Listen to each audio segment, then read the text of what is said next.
Yo, welcome to the Good, the Bad, the Ugly podcast. I'm here today with Ademola Akinola. I said your full name, bro. That's my boy. I can do that, innit? Yeah, please, I said at the beginning, like, subscribe, all of it. TikTok, TGTBTU podcast. I want to say that's it. That is it. The likes are going crazy right now, so keep it going. YouTube, please subscribe. I'm losing my words, man. It's a hot day today. And also Instagram, just follow us, please. Today I'm here with Ade. Yo. What's good? Me. You okay? What is this mysterious man looking down at the floor? You know where the camera is, bro. Come on. Hay fever has finished my life. It's finished your life. It's just started. Yeah, this is nothing. You're here in the Met Police now, so let me introduce Ade. He's a serving current Met Police officer. He's just started. He's in his probation. Yeah. And he's going to give us an insight onto all things Met related for a new person. Well, you went through the graduate scheme? Yeah, the DHET program, diploma, degree holders. See, this is how you know he's indoctrinated already. He's using abbreviations and acronyms. That's all the Met have, innit? That's all it is. Yeah, that's what some of them are the same, but they mean different stuff. Like it's mad. You don't seem happy, man. I'm just dying. You're dying. Is the hay fever hitting you? It's got me. But I'm going to put on a brave face for the people. Okay. We appreciate you. Thank you. We appreciate you. I feel appreciated. But yeah, it's a graduate scheme though, was it? It's been good. So you go to if you have a degree, you go through the probation for 2 years, like normal, but you get a diploma at the end of it. You do your 17 weeks. You go to uni in between. You do some assignments. You do like some personal development program stuff on the side as well. There's quite a lot of work to do. And on the flip side, there's the other entryway, which is the PCDA, which is you do 3-year probation, and at the end of it, you get a policing degree. Policing degree in what? Wait, is that what you're doing? No, I've already got a degree, so I get a diploma. Okay. Go figure. But I think the PCDA way makes sense to if that's what you want. If you're applying, you want to be a police officer, and they say, hey, you can get a degree at the end of this. How does that sound? Like, oh wow, I'm working. Okay, yeah, cool, great. But if you don't, you should be able to say, yeah, I just want to be a police officer. There's salty police officers now. When they read it, they're like, I want a degree. I'm like, bro, go and get one then. What they're saying is, I want a free degree. Yeah, I think. Do you know what? There was somebody on my team that was doing a degree. He's been on team for a little while, and you pay. I think if you're already in the Met, past your probation, whatever, you can do a degree, but you only pay half of it. Which I think is pretty cool. What degree? Degree in policing. In policing? Yeah. I mean, outside of policing, how are we going to use that? How does anybody use it? Well, we say that, and I did multimedia computing, so. Yeah, that's what I'm saying. How does anybody use their degree? You frame it, you give it to your mum. You throw it around, make an airplane out of it. She puts it in that room next to Jesus and Martin Luther, the room that knows how to go in. And yeah. That's the end of that. And that's the end of that. Okay, so how long are you in now? It's been a year on the 7th. A week and a year. A year and a week. A year and a week. And in a year and a week, what have you learned most? Wow. What is the most impactful thing you've learned that you would like to give to tell other people, aspiring officers? Fake it till you make it. Wait. Pretend. I swear I told you that. Didn't all of us tell you? Do you know what? The thing is with the job, and I don't know, maybe it was different for me or whatever, but when you first go in, it feels very important. It feels very prestigious, and it is. And it's a lot of responsibility. But if you go in with that mentality all the time, operating at 10, you're going to burn yourself out. Yeah, definitely. You can't. You kind of have to cut yourself some slack. You got to bring it down a little bit. You have to kind of reframe your perspective of it so that you don't overwhelm yourself with what you're doing. What's your perspective now? I go to this incident, I record what I see, I hand it to the professionals, and then I go to the next one. You're the professional, bro. Yeah, but that's the thing is like you can't, if you go into it like, oh my days, like if I get this wrong, somebody's gonna die. Yeah. And they do kind of subtly do that. Like this is important. People's lives are at stake, and it's true. But if you feed into that too much, you will overwhelm yourself to the point of inertia. You won't want to do anything because you're scared that everything you do is going to be catastrophic. And you don't want to make any mistakes. And I think that's another thing. It's like you don't want to make any mistakes. But it's not. You're going to, and it's sometimes the best way to learn. It's the best way I've learned to deal with stuff is just mashing it up. Not to the point where it's like things go bad, but I don't know. My brain makes better links and neurons and synapses with doing it wrong, because then you know exactly what you did wrong. Like if you do something and you wing it, you say, I don't know how I done it, but it's done, and I don't want to think about it anymore because it's past. But if you get it wrong and you make mistakes, you know exactly when you make them and what you're doing. So now you know not to do them again. So now, dealing with domestic incidents, I'm better than I was. Domestic God, yeah? Not yet, but I'm getting there. But it's been interesting. It's because I started. So my first rotation was on team, and team is an interesting place. Thankfully, I was on a really good team, and everyone was super supportive. So for those who don't know what team is emergency response, is frontline policing. Frontline. The guys that drive around in the cars really, really fast and go to calls, the 999 calls. They're the ones that go to the calls. Any kind of incident, they're the ones that are going to show up first, and it's quite dynamic and it's quite fast paced, and you kind of have to just deal with whatever's been put in front of you. So it's an interesting and a little bit of a tricky way to learn, because as much as the training and stuff that you get coming into it, and initially none of it really maybe that's that cliche. None of it really makes sense until you're like there dealing with it. Do you think the training helped you? Yes and no. It's a weird one because again, I started during lockdown and most of it was like via video. How does that even work? How do you train in lockdown by video? It's death by PowerPoint. That's emotional. That is basically the Metropolitan Police. You know that, right? It is death by PowerPoint, and I think training is it's a challenging thing to get right. To be engaging, challenging, insightful, and cater to everybody is quite a difficult thing. And some people, everybody learns in different ways. I just had a thought. Go. It's about training as well. A lot of people will complain. So after the recent incidents that are in the news, there's been a few with the police. People are like, oh, the police have got training for this and training for that. I would love for a lot of these people to come and look at our training. Not to say it's substandard, not to say it's terrible. It's just that there's only a certain level of realism that you can actually have when everyone in the room knows what's going to happen and what's going on. Yeah. So people are like, oh, you should be professional. They talk about holds and stuff like that. Okay, Ade, please tell me about your OST holds. Tell me one. You should know one at least, because I know one. Everyone knows the same one. Holds. Yeah, what holds you got?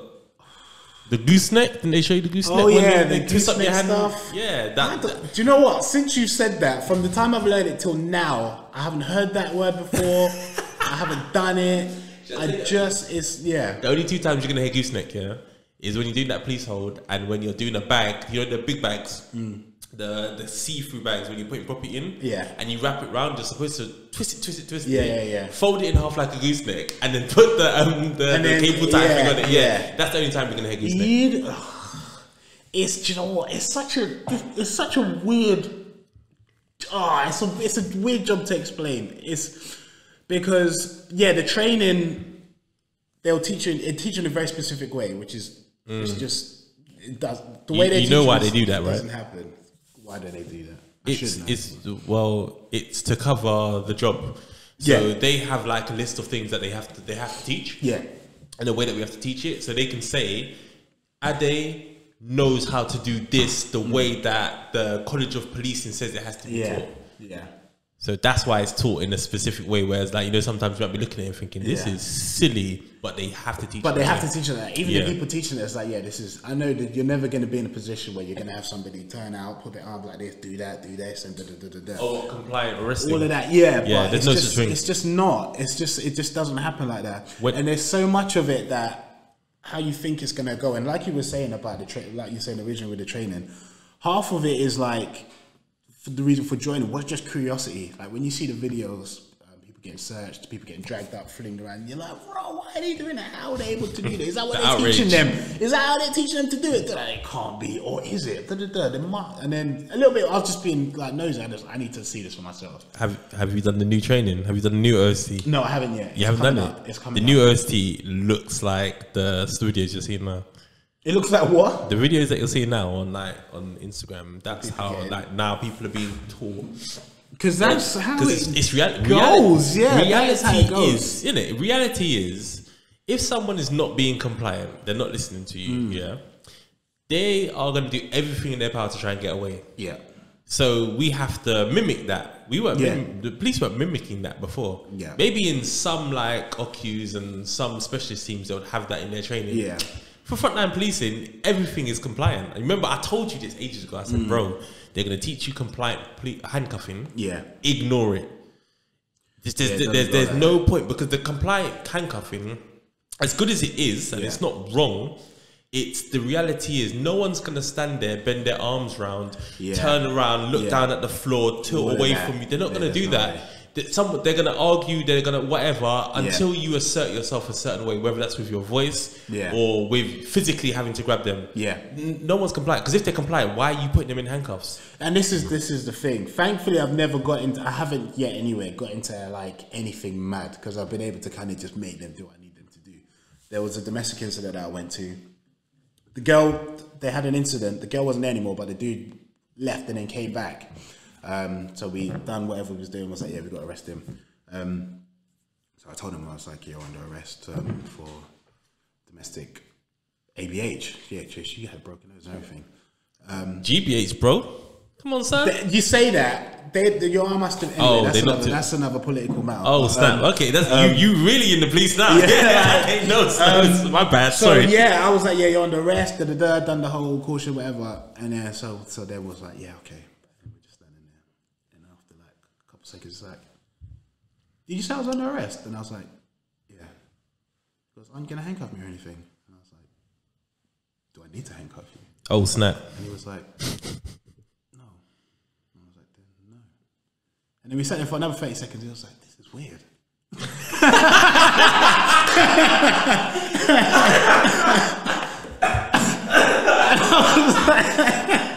Wow. And that is how it went, in that tone and that pace and everything. Yeah. Okay, let me, before I ask you this next one, how did it end? Did you get him to custody, fine, no handcuffing? I just walked in. That's mad. So like, you can do that, and that's fine. I'm not even critiquing you, but for anyone watching who's like, why can't everything happen that way? That wasn't. He was. I don't think he wasn't about that. And I don't think he's been arrested before. Let me give people context. Yeah, Ade is 6'5". He weighs what 90, like 90 or something. 90 something. He's not a small guy. So when Ade rolls up to people and says, "Is there going to be a problem?" and you're in a uniform, you're a police officer, that's intimidating enough. So I can see that. I don't imagine it would always go like that. No, that was a thingy, and that was one of my early arrests. I haven't had anyone that has been like resisting being arrested or anything. I'll be honest with you, because obviously you're my boy, and I know you quite well. You know how to speak to people. So that's like 99% of the game. Yeah, that's helped a lot as well. Yeah, the fact that you can chat to a man. Into cuffs. Like, yeah. You treat me now. Like, give them to me. I'll put them on like. And that's most of the job, to be honest. If you can speak to people, you ain't got to do much. You just got to. And it's that thing where I think some officers rather make the issue a thing that wasn't there to begin with. That's fear, man. Like they come for in. For me, it comes out of fear. And the thing that the overarching thing that I always get is a lot of the time stuff comes in up here. Like the call might come in up here, or the officer comes into the situation up here, and it's very difficult to bring it down. You can't. You can't essentially. So someone comes in, you ask somebody something, and I understand you do have to be robust and a little bit forward with people sometimes, but I think it's fair. I don't know, depending on who it is, you can, for the most part, be reasonable. I think you can always be polite. You can always be reasonable because despite everything and who they are, whatever they are, they're people just like everyone else, and they expect as much respect as you do. So you get it. I was saying this to the commissioner. Even and it's like the guy might be a crackhead, he might be a drug dealer, he might be a whatever. I like to challenge you, not crackhead. You'll be someone that uses drugs. Someone that uses drugs. Someone that sells drugs. Someone has used colloquially known as a crackhead, but we don't call them that. Sorry, my apologies. Somebody who abuses drugs. He might be someone that sells drugs. He might be he might abuse people. He might be violent. He might be anything. But like anything else, they expect respect. Yeah, of course. As you do. Yeah, so, exactly. But some people it's like, whoa, he's a drug dealer, he's a scum. You get in there, come over here and start, and then it's a beef thing. Yeah, you know what? You said a word, and it's scum. That's not the word we use. I don't like to say we because I don't use those words. They use the other S word. It's like yeah, we can say it, it's fine. Yeah. And I can't subscribe to that. That really upsets me because I'm like, how are you gonna label someone that you don't even know them? This is one thing they do, and all of a sudden it's that's not cool because it's like if someone flipped it onto you, and it's example of when people call us pigs. Yeah, you're a pig, and it's like, why am I a pig, yo? Yeah, do you get me? Just because I wear this uniform, the same way how are they a slag just because they either live in poverty, or they take drugs. I don't know what they did or how they got to where they are, and then I'm coming in and I'm on my high horse. Judging them and dashing them around and doing all of this and making it a thing when it didn't need to be. So a lot of it is if you can talk to people, and I think depending on the job, certain people are drawn to the job for whatever reason, bro. And I think depending on the type of attributes that you have rather than your personality will determine how well you do. Yep.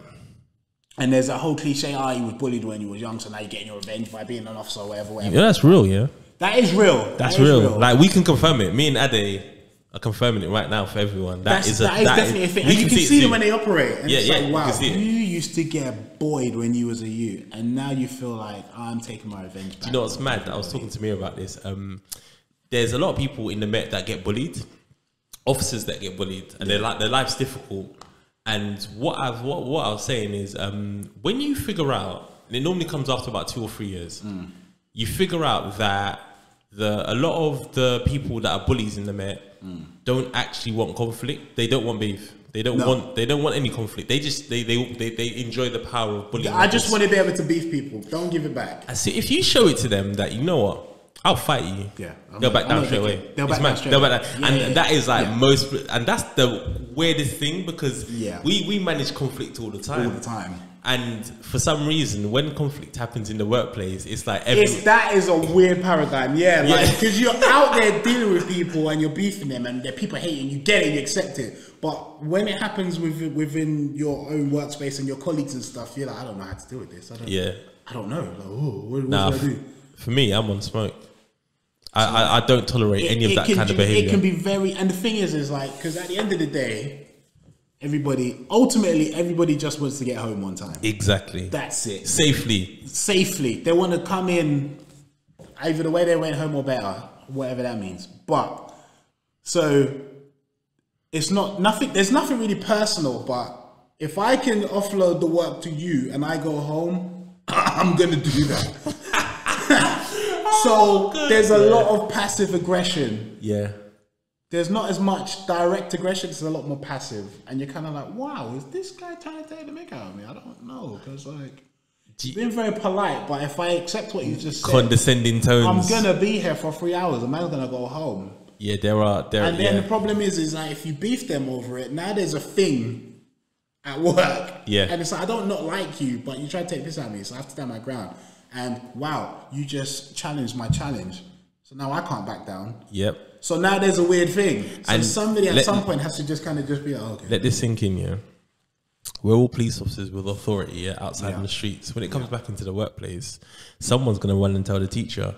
And it's like, well, wait a second. I've got authority over all these other people, but there's one guy in my workplace I can't force to do. I can't do it. Yeah, I can't do it. Yeah. I think it really messes with people's brain. Like, it messes with their psyche.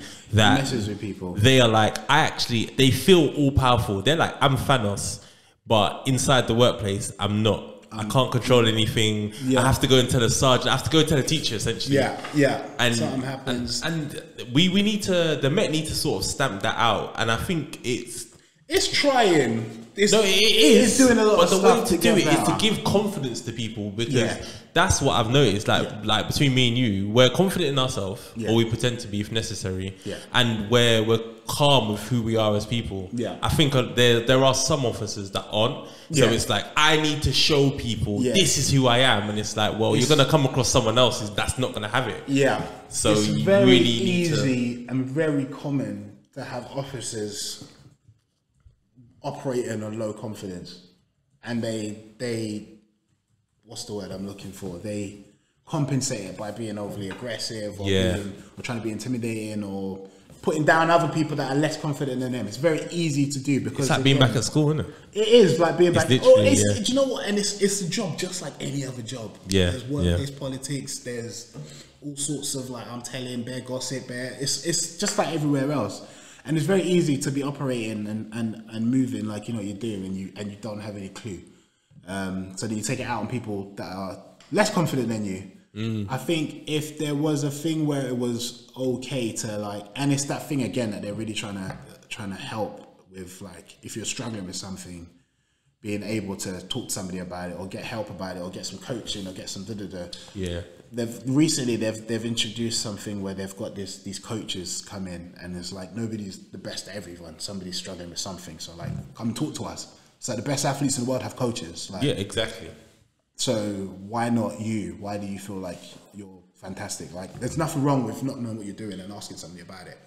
I think I think most people in the Met don't know what they're doing. There's a lot of people that don't know. There's a lot, and not in a bad way, not in a derogatory way. It's just that the job is so complicated. It's so complicated and it's so vast. Exactly. You're not going to know everything. You'll be jack of all trades but master of none until you, like, specialize in something, and all you do is that one thing. So you do it very well. That's not the full saying. You know that? That's not the full saying. You know that. What's the rest?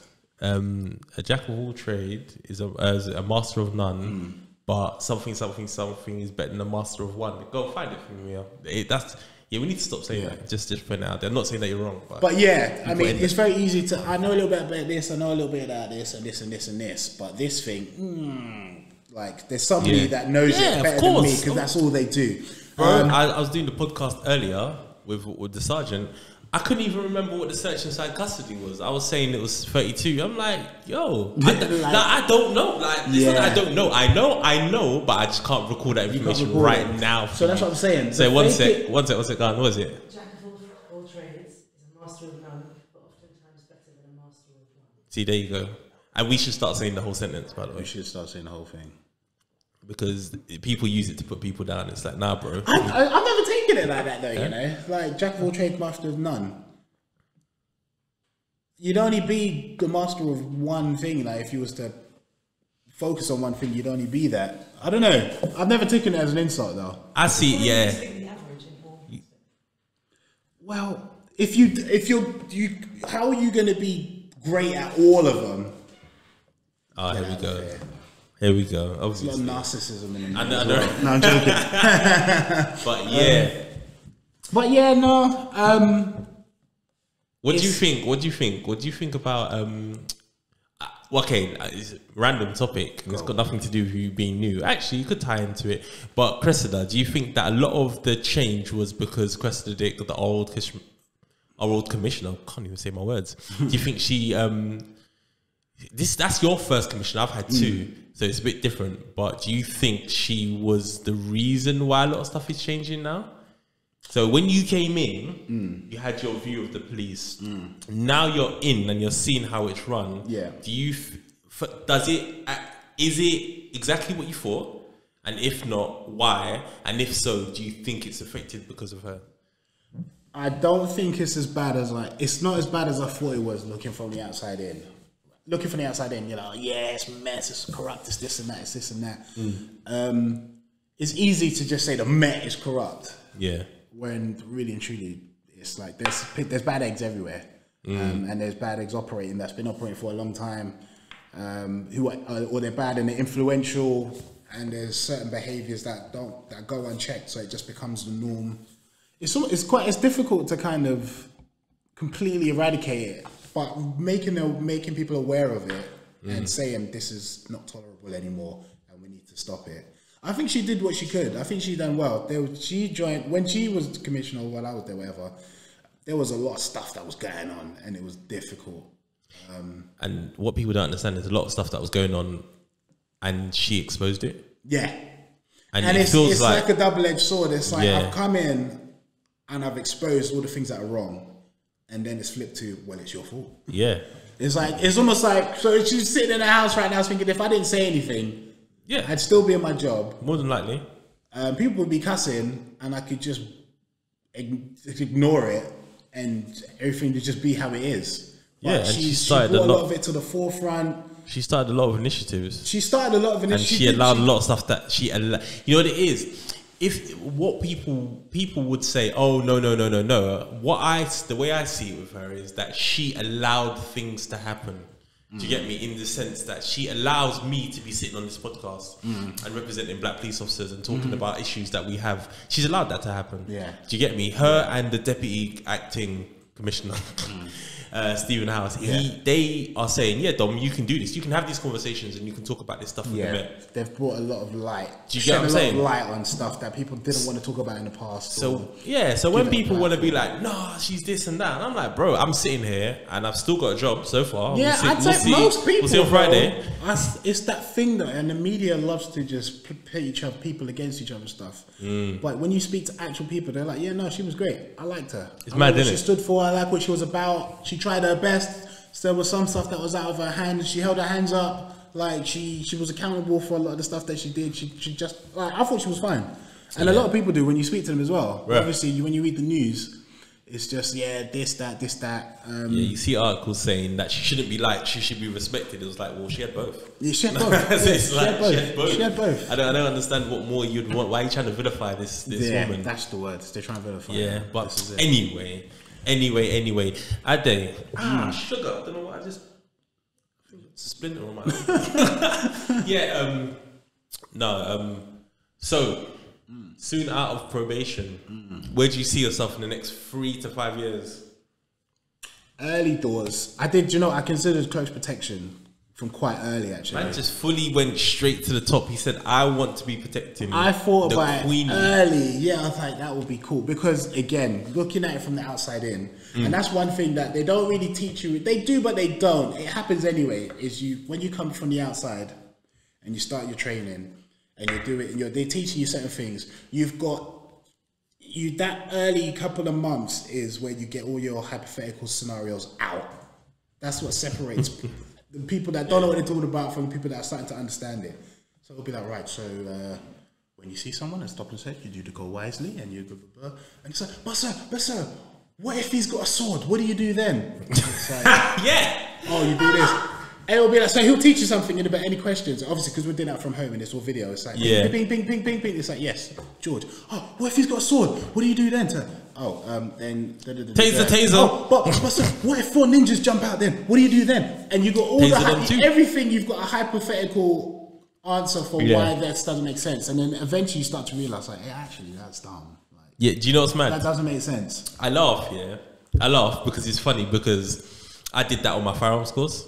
Yeah, and when you learn something new. Do you know what? You know what? Let me tell you that. It wasn't a dumb question. I'm going to tell you what the question was. You come with the what if. Yeah, so they were like, I'm on the course now. And there's a safety. So on the SIG, there's a safety. You flick it down and then it's armed. It's ready to go. Yeah. So I bear in mind, I fired guns before, but rifles, clay pigeon shooting. So I go to the instructor and I go, so is this now automatic? Was there a flick to automatic? He's like, no, there's no automatic guns allowed in this country. And I stood there and thought to myself, did I just ask the dumbest question? But I feel like, I felt like it makes we total allowed sense. Like, until you say it out loud and then tells you, and you're like, actually, no.